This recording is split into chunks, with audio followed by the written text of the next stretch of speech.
สบายดีทุกคนเนาะตอนนี้คลิปใหม่อีกแล้วเนาะอยู่กับ365 มื้อ365 คลิปเนาะ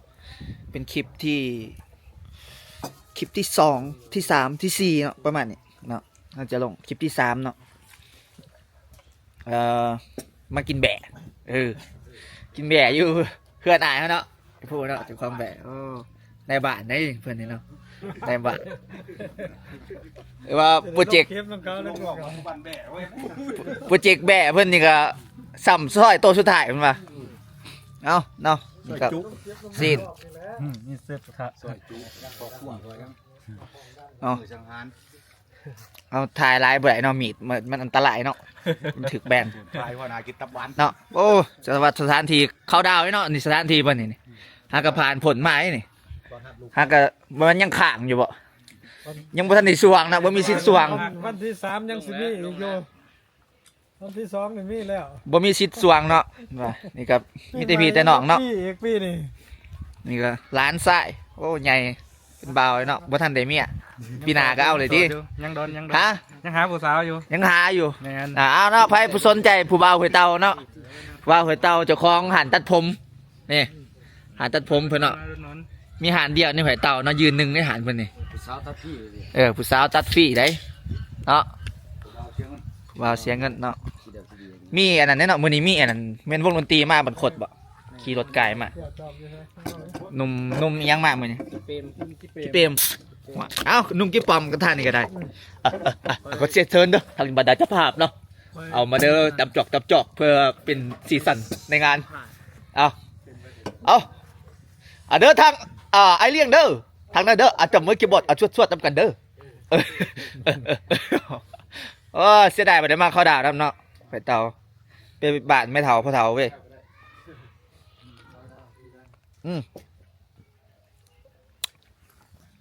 ทางเมนูก็จะมีทั้งอันนี้เชื่อเลือดแป้งมาเลือดช็อกเล็กเลือดกล้ามเนาะแล้วก็ดิบว่าตัวนี้เรียกว่าเผาๆหน่อยนึงสุกแล้วสุกหน่อยนึงเนาะแล้วก็แจวผักกับเนาะว่าอันนี้มาย่านกล่องไว้ทางเฮ้ยย่านกล่องทางนี้โอ้เนาะคลิปเฮากินเบียร์เมาอีกแล้วมื้อนี้ตัวแบะนี่ก็ถือว่าตัวใหญ่เนาะกินเบิดครอบครัวนี่เนาะอันนี้ก็จะเป็นเพี้ยแก่เนาะหรือว่าขี่มันเนาะนี่ก็เป็นเพี้ยอ่อนแก้วขี่เพี้ยนี่ก็เป็นตอนมัน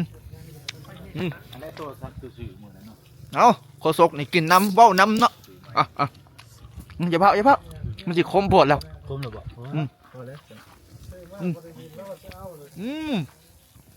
แบบเนาะ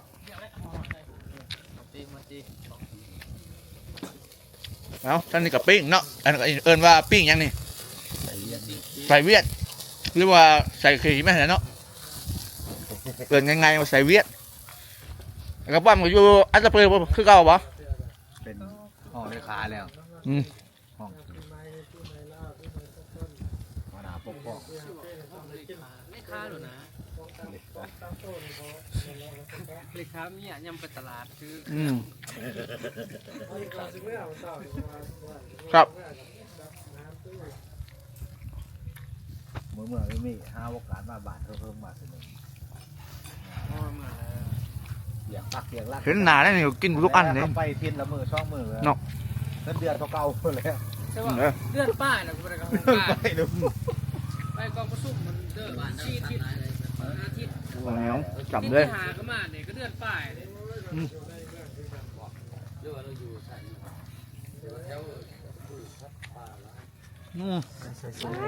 ใส่พวกเจ้าเขาใส่ให้เพียบใส่จุ่มนั่นเนาะเขายิงปืนเขาใส่ลงเงินเขาใส่ไหนก็เบอร์เขามือนี่มันก็หัวอันว่าแข้งเงินอ่ะพอแล้วมันยังเป็นกระหอกสดอยู่มีอย่างเขาใส่สีเขายิงครับเนาะพอละตอน2 ตอน2 ตอนเนาะเอาทั้งโคซุกก็ได้ขี้งัวไอเมย์ไปใกล้อันไล่แต่ขี้ดินอันขี้ดินทั้งทงกินโอ้กินดาบโอ้ยว่ามันนัก นี่เพิ่นแต่ว่าเอาขี้หัวมา แค่ขี้ดิน บ่แล้วแบบงัวนอนเสียมันก็เป็นขี้ดินแน่นอนมันงัวอย่าไปอย่ามาเด้มันก็ปงแล้วขี้ดินบ่ได้ก็บ่กวดปักกวด คันงัวป้าเอาใหญ่เขาเท่การนับกิโลกว่า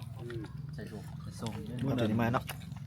ไว้ไปเปลี่ยนเอาเกือบหน่อยๆก็เป็นเกือบใหญ่เกือบขีดสีดำมันนะเกือบกาสานสีด โอ้มาเขียวขนาดเนาะตัวนี้เนาะ ำเออ เขียวขนาดโอ้ เบอร์11เอาไปฟังให้โอ้ เท่าไรก็ลงมัน คลิปอี ชื่อใช่ผ่านไหม เห็นบ่คลิปเนี่ยมันลงตัวมันเผาอันนี้มัน3ปีเนาะ ทุ่งเธอ กินน่ะ ตึกอีกวอ นี่นะคลิปไม่ใช่ท่าแต้คนลาว สร้างเลยกับเฮ็ดท่าแป้งกับ เจ้าก็เอาบ่ เชี่ยวมาลองมังกรอัน200ก็ ไก่สดบ่ แสบพื้นเก่านะฮะเนาะ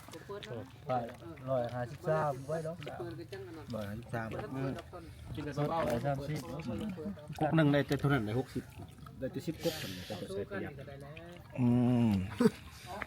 นี่นะของก็มีห้องสด ที่ไก่เห็นบ่ เดี๋ยวเจ้าสิใส่หน่อยช้ำถ้วยนึงคันเจ้าบ่พองแฮงนะทอกแฮงบ่พอ บัดตัวขี้แกมเลยไก่ขี้แกมจะใส่ แกพอก็ใส่10กุ๊กแต่ว่ามันสิหลายกว่ากระตุกนึงได้ส่วนตรงหานี่เขาตัดครึ่งเต็มก็ใส่ได้10กุ๊ก11กุ๊กได้ ตะกี้ใส่ยังดีประหยัดแบดนเสมอนี่ย รอบนี้เขาจะใส่2 ตัด กินอย่างเดียวเนาะ ทิมเลย ฟังเสียง ASMR พี่นา ตัดเลย ASMR มันไม่น่าสงสาร มันชุด มันเรียบร้อยย้อนมันตายลงมาได้แล้วตัดมันตายลงเลย พวกเจ้าจะใช้ใบชีรนปงเลยมองมันต้องเงิน ของคนน่ะบ่ล้น เอาบ่หล่นใส่บ่ซอกก็ได้ปิ่นตัดแต่กกใต้ก็บ่ หาเราตัดพวกตายแล้วก็มันได้ตายก็ได้ปี อ๋อ ได้นะบัดมามัน ครับเนาะมายกน้ำฮะเบิดแล้วทั้งหลังก็มีทั้งคางก็มีทั้งใดก็ดีเด้ออาจจะไปทั้งเครื่องดื่มก็ดีทั้งหน้า ระบง วัดเอามาครั้งนึง ก็จะมีทั้งน้ำกอกน้ำก้อนเนาะก็ทางหลังซ้ายก็เสิร์ฟมาก็ถือว่าพร้อมบริการเอาทางนี้ก็จีปิ้งประมาณ30 นาทีเนาะ30 นาทีถือว่าใหม่เบิดแหละเนาะปิ้งโดนปานนั้นปกตินี่เฮาใช้เวลาปิ้งเท่าไหร่เนาะอันเชฟถามเจ้าเนี่ย 5 นาทีครึ่ง 5 นาทีครึ่งเนาะปกติ5 นาทีครึ่งเป็นว่าจัดไปเด้อ5 นาทีครึ่งรออีกจักนิดจักหน่อยเนาะรอท่าเอาละใส่เอ้ยตำจอกเด้อเอายังสวดเด้อซื้อยังก็ ซื้อวัน ซื้อหวันเด้อเนาะไผอยากขึ้นสวรรค์นี่มาหาเพิ่นได้เด้อเนาะ ความน้ำแข็งมาได้ บ่ทันได้ไปด่านนั่นเว้ยบ่าวบ่ทันได้ไปด่านอยู่บ้านใหม่อะนะ ไปแคมปิ้งดิ บ่เคยไปจักเทื่ออยากไปได้หาหมู่ติส่วนหมู่ฮะยังไปดิ ไปสอนอยู่เลยครับ นั่นแหละคันมีหมู่ยังส่วนไปดิ สิสอนเราสอนเขา อย่าไปบอกบ่าวเด้อบ่าวมาบ้าน4-5 มื้ออย่าไปด่านอย่าไปนอนจักคืนหนึง ไปนอนดีกว่า พวกต้าเด้อพวกต้าแน่เด้อต้ามันไม่ใช่ไหม เก็บผ้าเศร้านะ สวรรค์ โอ้ดันสวรรค์นี่เขาบอกต้า ตั้งอยู่ไส เขาลุกพ้น เนาะคนต่างแขวงยังมาหลินหลายได้ พี่กายในพวกไอ้นี่ยังว่า อืม พวกถ่ายรูปเลย อยากไปรีวิวนี่อนาคตนี่อยากเฮ็ดอันนั้นเลยอยากเฮ็ดโฮมสเตย์อยังนั่นนี่ กันมีเต็นท์ให้เศร้ากับพวกเด็กเศร้าเลย แม่นอนาคตแบบบ้านเฮามันต้องดึงนักท่องเที่ยวมาแบบนั้น มันแบบมันลุยๆคนทางเฮาหยาบมันสิเน้นหรูหราบ่ได้แม่นแต่ว่า ไม่แต่แบบธรรมศาสตร์ แม่นมันเฮาต้องคล้ายธรรมชาติ ผมยังไป แต่ว่าไปแบบบ่อันตรายหลายไปพอไปได้รถกำหนดกำนันบ่ยังบ่สินะคือเขามานี่ครับสมมุติว่าเฮาเกียบอาหารการกินให้เขาเนาะมีเต็นท์ให้เขาเซาเนี่ยหัวหนึงเท่าใดจะสิเอามาเข้ามื้อหนึง200,000บ่2,500,000บ่นี่เป็นรายได้จังได๋เด้ เขาไม่มีเต็นท์เดี๋ยวเศร้าเดี๋ยวคล้ายๆอย่างแรงเศร้าอย่าง แม่นมีหยังอาหารแต่กับย่างกับปิ้งซีนต้มมีนึ่งเขาวแม่นแต่ว่าให้ ธร เขา รมศาสตร์ ให้เขากิน เขาอยากมาสัมผัสอันนั้นสัมผัสบรรยากาศบ้านๆเฮามาเว้าแล้วมันอยู่จนสิ้น มัน ล่ะ อยู่สิ้นเลย แต่ว่าเขามันเบื่อในเมืองมาสันใดคนเยอะเห็นบ่ไปเที่ยวหลาย ใครเข้ามาอะไร เอาเนาะอนาคตบางทีเฮาเดี๋ยวมาเฮ็ดธุรกิจอยู่บ้านเนาะธุรกิจน้อยๆปิ่งแบะขายปิ่งแบะเนาะแวะแวะ นั่นเพิ่นว่า เพลงไอ้ต้องซาเด้อ แต่พี่ดอกสาท้องเอาเนาะเดี๋ยวว่าตอนนี้ก็น่าจะบ่เกินอีก5 นาทีก็คือว่าสิได้เวลานาทีกินเรียบร้อยแล้วเนาะจากเวลาที่เพิ่นคำนวณนี่ก็บอกว่า5 นาทีเนาะตอนนี้ก็หาไป5 ชั่วโมงยังบ่ทันสุกเนาะ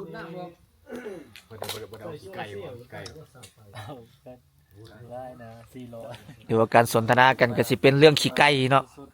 ชาวสวนสนทนากันเรื่องขี้ไก่ใส่ฝนฉีดยาเนาะชาวสวนกาแฟนี่ก็ปลากาแฟบ่แม่นพี่น้องเอ้ยปลากาแฟ เอาท่านเห็นดอกว่ามันเป็นอะไรคือขอมาจากคนพักอยู่โอ้ยอยากละสอง เนาะบรรยากาศ ไปนำเลยนะกินต้นน้ำมัน เอามาจะมีนั่นครับมีแตะขี้ไก่หรอกกระตักเอาเองอยู่น่ะ ตอนนี้มาเนาะ สอบหนึ่ง17 18มาโอ้ยจังมันไปจังได๋ย่อยขี้ไก่ได้บ่มีอะไร ไปซอยไปอู้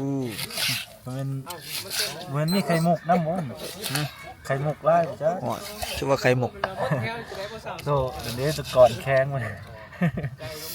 คือไข่มุก ใส่มันเนาะกินได้กินได้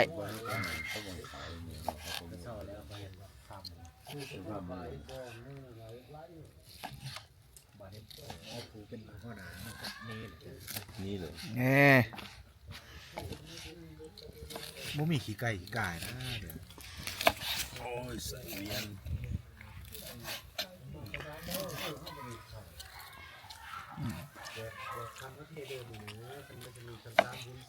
เอาเด้อโยงเด้อ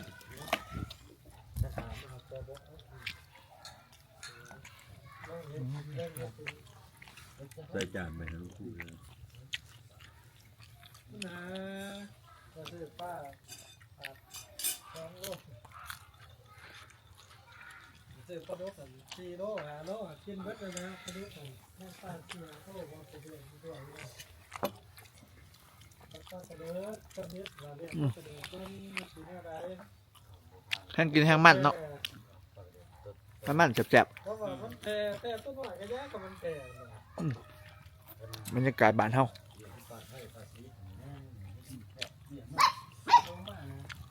ดูอย่างมันหนึ่งอยู่ปากโดน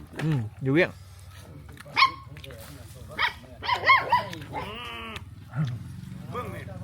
มาเฮ้ยไล่มึงมาเขา ตัวนี้งามกว่ามาหน่อย จะได้ปัสสาวะ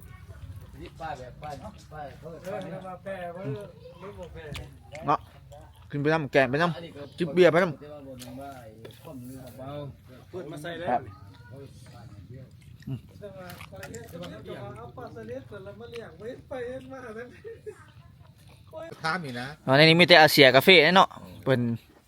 อาเซียกับพงกาแฟเบิร์ดนี่ปีนี่ผู้ใดก็ได้ เป็นเอาตังค์วะ แต่ว่ากินตั้งแต่มื้อเข้าดาวเนาะกินก่อนเข้าดาวอีกนะเพิ่นว่า กินแต่ปีกาย กินแต่ปีกายจนฮอดปีใหม่ยังบ่ทันหยุดยังบ่ทันเลิกแต่เช้า ตำกันไหม กินได้กินดีเนาะแต่ว่ามื้อนี้ก็เดือนแจกเนาะเดือนแจกมื้อนี้ กินเดือนแจก อ่า มีนะแต่ โอ้บรรยากาศมันก็สุดยอดแล้ว เฮานั่งเตอเนี่ยอยู่มองเจ้า กินกับพอดอง3 คนกินกับพอดองเพิ่น อ่า กับกินกับพอดองอีก เนี่ยนั่นคือว่าพอดองเนี่ยนั่นพอดองนี่ เอาดอง ดอง เขาจะมาเอาลูกเขาร้านเท่านั้น โอ้ แก้วดอง3ชั้น เลยเอิ้นดองก่อนแน่เนาะ เขามาเอาเลยเด้เลยลูกนึง โอ้ก็เลยดองเนาะเออจักแล้วเราบ่จักจักไผเป็นดองไผเนาะบ่จัก เพราะว่าจะไปอาบน้ำอะไรกับว่าดูว่า ได้ตัวปั่นทุนนะเนี่ยว่าปั่นทุนกระเป๋า ปั่นทุน ก็บ่เว้ย เพื่อเขาเห็ดอีกครั้งไรอยู่ในสุดเลยขั้วเขาเด้อ โอ้ถือว่าแต่ก่อนนี่หลายเนาะแบะเนาะ โอ้หลาย99 แบะแล้วนี่หลายคือก่อน นับบุกควายอะไร ถือว่าเบิดแล้วตัวสุดท้ายแหละตัวนี้หรือว่ายังอีก ตัวสุดท้ายแล้ว ตัวสุดท้ายแล้วเนาะพอละเมื่อยแล้วเนาะพักผ่อน กินตัวสุดท้ายกันนี่ พักผ่อน บ่มีเพิ่น ว่ายามได้กับเพื่อนไอ้ผู้เพื่อนไอ้ผู้เฮมมอไซค์เพื่อนไอ้ผู้เพื่อนไอ้ กินแต่ ผู้ แบะเนาะ ไปเฮ็ดหยังกินแบะห้อยกินบ่กินดุกระโดดซะ ก็ซื้อแม่อีก เออ นั่นเด้ให้เพิ่นตัวหนึงเด้มื้อนั้นไปเรียกลูกน้อง กินให้มันเบิดติเด้อนี่เนาะฮะ สบายเลยจับให้มือสบายจะนอนก่อนใส่ ไม่ใช่ ยัน เมื่อ เสียก่อนบุก เอ้าโอ้เฮ็ดหยังนี่ เจียว แจ่ว เจียวหมู แจ่วโอ้เห็นหมอหอนกินโอ้แจ่วเนาะทั้งแม่ครัวทั้งเอื้อยเฮาจัดไป สีมือเอื่อย ถ้ากินแบบตอนมันเป็นอันนั้นพุ่นแหละใส่หยังไงนี่ทุดิน เจียวถั่วดิน ทุดินตำ ตำมุน เนาะแล้วก็มาคั่วแล้วก็ซิมเบิ่ง ๆซีเบิง เนาะถ้ามันแซ่บก็โอเคคันบ่แซ่บก็แซ่บกับนัวจังหน่อยเออ เนาะนัวกับนัวลายมักเข้มกับใส่เกลือเนาะนะ ใส่รสดีห่อ คั่วไปนำกูน้ำซิมเบิ่งเพิ่นว่าแซ่บเนาะยกโปะถือว่าโอเค แซ่บ แซ่บ ได้ เรียบร้อยเนาะง่าย แล้ว เอาเขาเรียบร้อยว่า อีหยังเรียกผงอ่ะ ตอนฝงไปทางนั้นก็มีเนาะท่างนี่ก็ฟักไปนำ เลขมันรุด ป่นฝงไปนำเนาะเอาเฮ็ดโอ้เนาะตีนมันก็บ่ยั้งเนาะเบรกเนาะเฮิ่นเบรกทางนี้เฮิ่นเบรกแบะเนาะเบรกรถบ่ยั้งกินได้เบิดกระดูกมันนี่คันว่าละลายได้ก็เอาไปเฮ็ดแล้วเนาะพยายามขนาดเนาะเอา ต้องใส่ความอดทนนะ จับอะไรหักได้เห็นไหม เล็กกินบ่เป็นนะเล็กแขวรุดเล็กดัดแขวรุดแล้วไปกินเบรกมันน่ะจะกลายเนาะกินไปน้ำเล็กออกไปน้ำลงมาบ่เป็นเด้อเว้ยมันอยากลายก็บ่ได้กินแล้วกินตัวเป็นน้ำนี่แค่แน่เนาะ ซื้อนี่มันปี2,000นี่แหละเอาพวกแล้วสวนพวก เนาะตอนนี้กำลังเห็ดจุ่มจุ่มกับเตาไฟอันนี้เนาะข้างฟืนเนาะแล้วก็เอาพักลงใส่เนาะสีนลงใส่นี่สีนนี่เนาะเอาลงใส่แล้วก็ตักเนาะตอนนี้ก็เป็น2วงเนาะวงหนึ่งก็เป็นวงอันนั้นทางนี้ก็เป็นวงนงกิ๊บป่อมเนาะนั่นก็วงอีกวงหนึ่งเอาถ้ามันทางยังแน่เอาไปเบลไม่โนจักสิเฮ็ดแนวใดก่อนเด้ เอาจะผ่าพระมียังแน่นี่ ว้าย โอ้ย เก่าน่ะ มีแจว มาหมื้อใด หอดวันหนึ่งนี่ลูกหอดวัง7 โมง แม่นสิสั่งได้ครับก็เลย กินยังอยู่เพื่อนกินข้าว มันบ่ทันได้ เอ้ กิ ย น จานวางตลาด ป่าได้กินยังไง ได้ได้กินมากินอยู่พี่อ่ะกำลังสินึงเขาวันไปกินเขาแล้วพูดนี่แหละเด้อ ก็ที่นี่ยังนี่ก็เลยบ่ยัง ไอ้ทอดนี่มีมาบ้าน ใส่ครับพ่อน้องเตเว่นคนนี้ นี่ลุงเฮาเนาะลุงเฮาพุ่น พ่อน้องลูกแมว อันนี้ก็ถือว่ามีแต่ผิดแต่น้องเนาะมีลาบบ่เคยยังบ่ จู้ ลาบเนาะลาบสุกลาบซอยจุซอย ซอยจุแบะ เรื่องพยาบาลเอา หัวหน้าใหญ่ เอาเนาะก็ดนๆมาบ้านแต่เทื่อก็บ่ได้ บางครั้งมียังแน่ คอยมีโอกาสได้มากินอีหยังจังซี่เนาะน้ำพี่น้ำน้องที่ว่ามาบ้านเที่ยวหนึงเดียวมาถึงย่ามเพิ่นเนาะมาถึงย่ามก็ถือว่าได้มากินน้ำกันหน้าแดงรุ่น เนาะเราตัวนี้เราบ้อง ย่า เราบ้องยา เห็นว่าผู้ดีเนาะ ท่านบ่ ยาเนาะ 3เทื่ เรา อ บ้องยา ผู้ดีเราครั้งไปเรื่อยเนาะเจ้ามีผู้ดี3เทื่อยิ้มใส่ชื่อยางไก่ นี่จะจักแหละกับตัวจักแหละ ใส่ข่อยก็เบ็ดผลยังเซ้ย โอ้ยหัวหน้าของแข็ง โอ้เป็นยังใส่แดดบ่ได้ก็ยังมะนาวอีกเนาะ เอาหมดน้ำเด้อเขาเด้อเอาแบบยื้อกันเอาได้นี่สักนี่ซามิโน่เขานี่ก็เลยบ่ทันได้ฮู้นำได้เสียแป้ง อ๋อขับเนาะขับว่า เจ้าหนีไปบ่ครับบ่จุบหนีได้บ่ตวงเลย ขับรีบว่ะ ครับ จะทางหนอกไปนะถามนะ นี่ผู้ดี เจ๊ก็ไปหาสิไปคนมาเลย ว่าทำเนี่ยอะไร เออ ยินช่วยกันเนี่ยนะมัน เฮ้ย เดี๋ยวเนี่ยครับแน่บ่แน่แล้วยามัน รอบเช้ารอบ8 โมงหันกินกับมะป้อมแต่เช้าตอนนี้รอบ7 โมงไปกินกับปลาดองจนหอดคำขึ้น ชาวปนี2 คนดอกจ้ะ นะ 2ดอกกันชาวปนี โอ้ยวันนี้เป็นกันแล้วเป็นวันนี้นอนแมววันที่นอนเลย เอาขออนุญาตกินข้าวกันเนาะทุกคนเนาะ ขึ้นห้องเบ้มี เนาะลวกข้าวหมอเลยเอาเฮ็ดตักขึ้นมา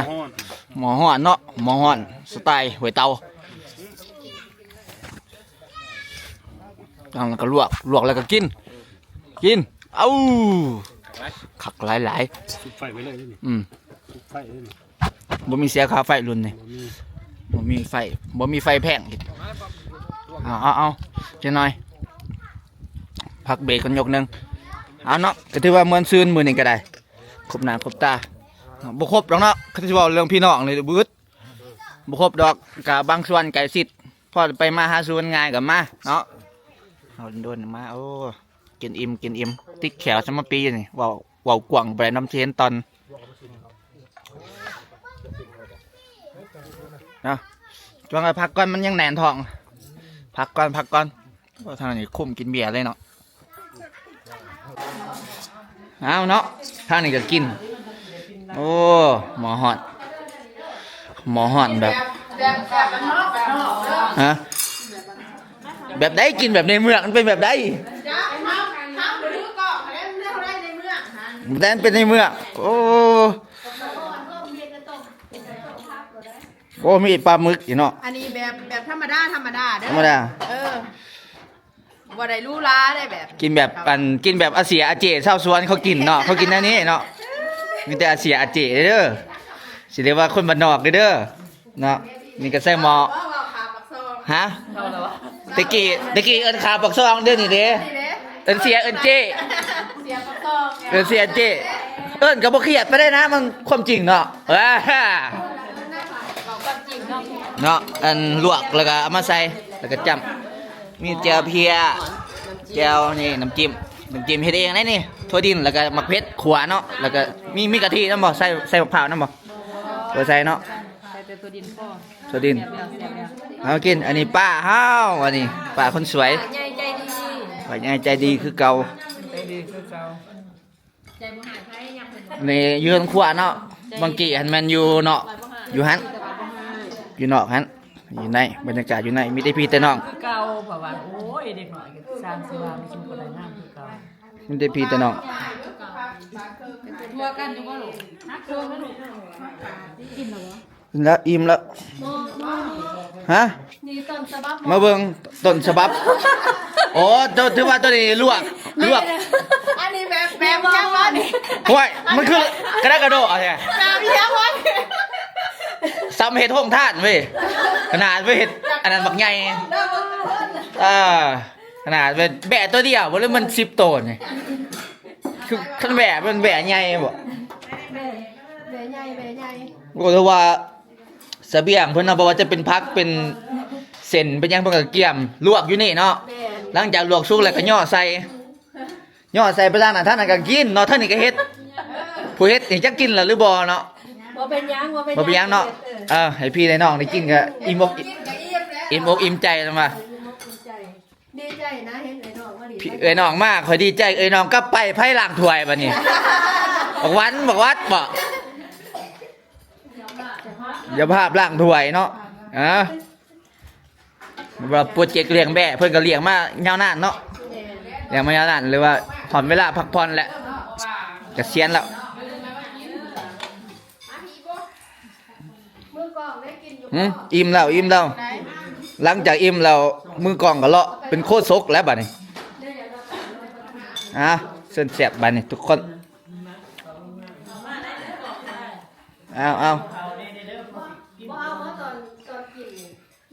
เดี๋ยวเอาเบิดแล้วเอาทางไกลก่อนเนาะสังเกตแต่ละคนเนาะสินุ่งเสื้อแบบเกาหลีเบิดเนาะเพราะว่าอากาศมันเย็นได้บ้านข่อยบ่ได้แม่นแฟชั่นกระโดดได้เนาะ เอออากาศมันเย็นมันหนาวเนาะบ่นุ่งบ่ได้ มันนั่งกันไปยัง เสื้อนี่ต้องมีคนมีหยังเนาะเสื้อแต่ละคนต้องแนวนั้นอิหยังอันนี้ ถอดก็มี ฮะ ของถอดยอทอดยอทอด โยกะแบะบ่ บ่นะ ว่า ว่าโยแบะ หรือว่ายอแบะฮะก็เคยเห็นได้เว้ยหมูเนาะอืม แซ่บ เนี่ยเนาะโอ้ดนๆกันมาบ้านกับม่วน อาหารนั่นนี่อาหารบ้านนอกอาหารธรรมดา อืม มาได้ไม่ได้กินกันหน่อยหน่อยนี้จะมานอนลูกหลานอยู่ใช่ไหมชู ดิ้มเลย โอ้โห ลูกหลาน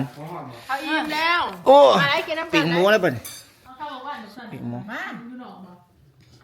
จักเขาก็นั่งซื่อ ปีกหมู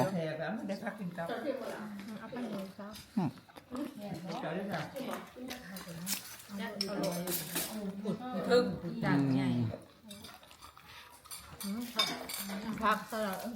ขอบใจ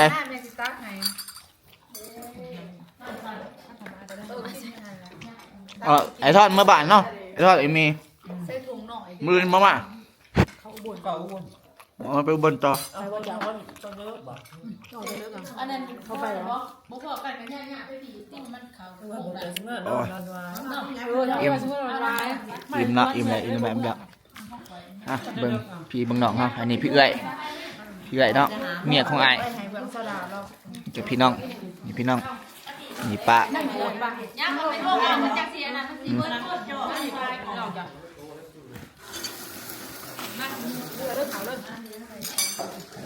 อ ก็ถือว่ากินข้าวสามัคคีเนาะภายในต้อนรับปีใหม่เนาะก็ตั้งแต่กินตั้งแต่ก่อนมื้อเข้าดาวเนาะหลังบ่ายก็เพิ่นก็สรุปรายรับรายจ่ายสรุปทุกสิ่งทุกอย่างเนาะถือว่าเข้าดาวเรียบร้อยเพิ่นก็สรุปอีกเนาะจนมื้อนี้ฮอดมื้อที่2เนาะวันที่2เดือน1ปี2026เนาะเอาทุกคนยังกินกันอย่างต่อเนื่องเนาะเอามันชื่นพอไม่เป็นน้องเลยเอาเนาะทางเด็กน้อยจะเป็นผู้สูงอายุเนาะอาจจะประมาณอายุประมาณ2 ปีปลายเนาะสามีเป็นจะได้ล้านความรู้สึก มันจะตะปือร้านมันจะตะปือเลย เนาะเป็นทางอาเซียนมาแต่อัตตปือแดนงามเนาะอัตตปือขายคำแรกไก่เพิ่นว่าก็ได้มาเยี่ยมมายามพี่น้องทางบ้านห้วยเต่าเด้อเนาะเนาะ จะว่าไก่ได้เห็ดได้บ้าง เพิ่นก็กินอย่างเดียวเนาะปากบ่ได้กินอย่างเดียว ยังว่างงอยู่ว่าโคซกนี่มันไผเนาะโคซกนี่เนาะก็ถือว่าคลิปนี้ก็จบไปเนาะเฮาก็กลับมาเฮือนแล้วเพราะว่าหนาวหลายเนาะอากาศหนาวหลายแล้วก็มื้อนี้ก็ยุ่มๆจังหน่อยเนาะมื้อนี้กินเบียร์หน่อยนึงเจอกันคลิปหน้าเนาะมื้ออื่นเจอกันคลิปต่อไป